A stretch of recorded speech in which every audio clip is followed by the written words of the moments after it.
नमस्कार दोस्तों, आप सभी का स्वागत है।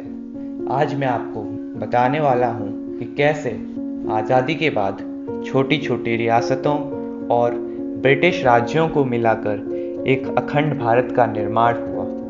तो बिना आपका समय गंवाए शुरू करते हैं making of India the story of integration. अपने विशाल भूभाग, भौगोलिक विविधताओं, एक बड़ी जनसंख्या के चलते भारत हमेशा से ही एक उपमहाद्वीप कहा जाता था।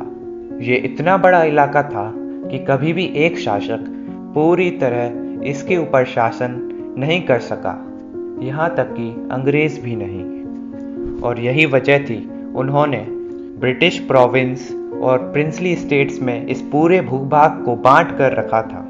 प्रिंसली स्टेट्स, जिसे रियासतें भी कहा जाता था, ये समूह था ऐसे राज्यों का जिनके ऊपर राजा या नवाब शासन किया करते थे।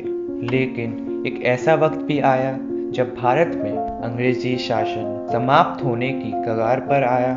5 जुलाई 1947 को ऐसे ही दौर में सरदार वल्लभ भाई पटेल ने ऑल इंडिया रेडियो से एक घोषणा करी, और वो घोषणा ये करी कि ये सिर्फ एक संयोग है कि हम में से कुछ लोग ब्रिटिश इंडिया में रहते हैं और कुछ रियासतों में, लेकिन हमारी संस्कृति, हमारा लक्ष्य और हमारा खून एक ही है, और कोई भी ऐसी चीज़ नहीं है जो हमें आपस में बांट सके। और साथ ही साथ इस उद्घोषणा के कई रियासतों के राजाओं को संविधान सभा में आमंत्रित कर दिया था। जुलाई 1947 में ही लॉर्ड माउंटबेटन ने आखिरी बार आधिकारिक रूप से रियासतों के राजाओं को एक साथ इकट्ठा करके संबोधित किया और अपना प्लान, यानी कि माउंटबेटन प्लान, उनको बताया कि भारत आज़ाद होगा लेकिन उसका विभाजन भी होगा।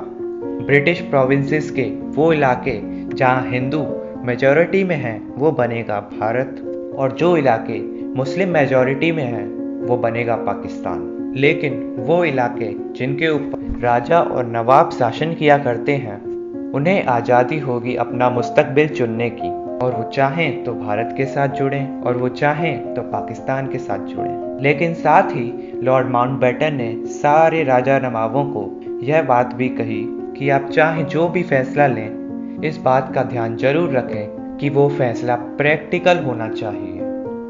आपकी भौगोलिक स्थिति, आपकी अर्थव्यवस्था और आपके इलाके में रहने वाले लोगों के वेलफेयर, यानी कि उनके उपधार से जुड़ा हुआ होना चाहिए। और इसी के साथ भारत में एक दौड़ शुरू हो गई। ये दौड़ भारत और पाकिस्तान के बीच में प्रिंसली स्टेट्स, यानी कि रियासतों के बंटवारे को लेकर शुरू हुई। हालांकि बहुत से राजा थे जिन्होंने माउंटबेटन के प्लान को समझा और उस प्लान को समझ के भारत के साथ जुड़ने में ही अपनी भलाई समझी।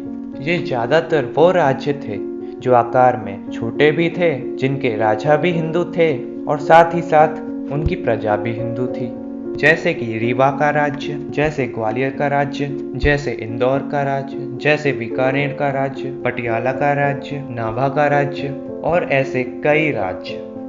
लेकिन कुछ राज्य ऐसे भी थे जो बड़ी टेढ़ी खीर साबित हो रहे, जो भारत के साथ जुड़ना नहीं चाहते थे, या तो वो पाकिस्तान के साथ जुड़ना चाहते थे या अपना अलग ही अस्तित्व कायम करना चाहते थे। ऐसी स्थिति में कुछ राज्यों के भारत में न जुड़ने से एक विशाल भारत, एक संगठित भारत, जिसकी परिकल्पना हमारे नेताओं ने करी थी, वो पूरा नहीं हो पाता। और ये जरूरी था कि सारी रियासतें भारत के साथ में जुड़े, और तभी एक विशाल और एकीकृत भारत का सपना पूरा हो सकता था।